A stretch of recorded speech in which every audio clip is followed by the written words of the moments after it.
Behind the scenes of the Democrats' impeachment debacle, a Christmas spectacular on Fox Nation that you don't want to miss, and more. Joining us now with all the details, Raymond Arroyo, Fox News contributor. Raymond, President Trump summed up this ridiculous impeachment today this way.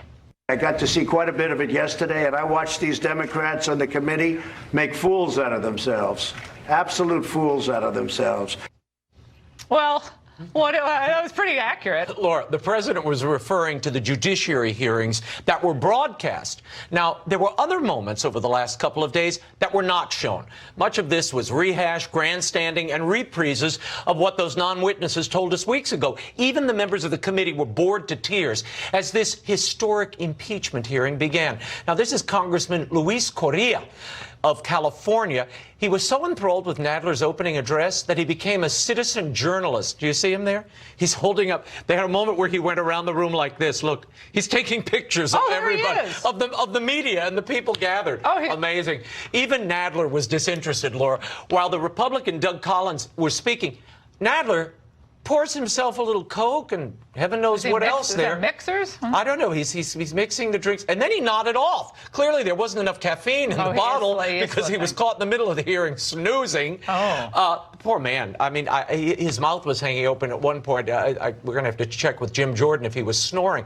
But apparently, Laura, he's a repeat offender because he was pretty close to dozing off during the impeachment hearing on December 4th as well. Laura, the wide shot of the hearing room was very revealing. At one point, we caught several committee members playing on their cell phones. Shopping.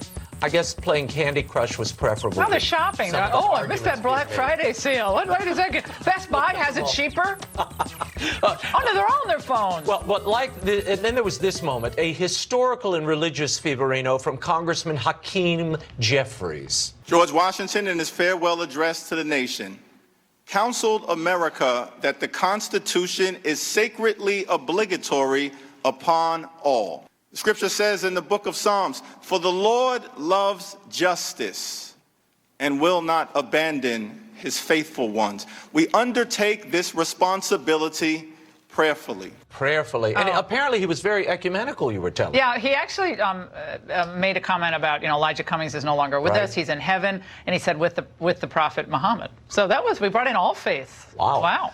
We also caught Louisiana Congressman Cedric Richmond, Laura. Now, he was getting some screen time in.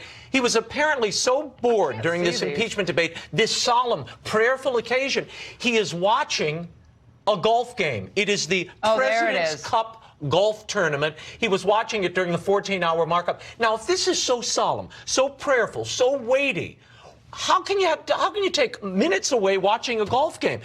Look, they even know this is not a serious undertaking. Let me just say this. If the Pope was being selected in Rome, and you're waiting for the white smoke to come up, and Raymond's there reporting on that, and the Saints were playing at the same time, let me tell you, who would have the Saints game on streaming in Rome, in Vatican City? Yeah, but if I were impeaching a president, I would. Yes, you would. No, you're there doing the people's business. You would always have the Saints on. That's not true. Maybe he has a real thing for one of these. Okay, Laura, you've long said that Donald Trump could be a comedian in his next act.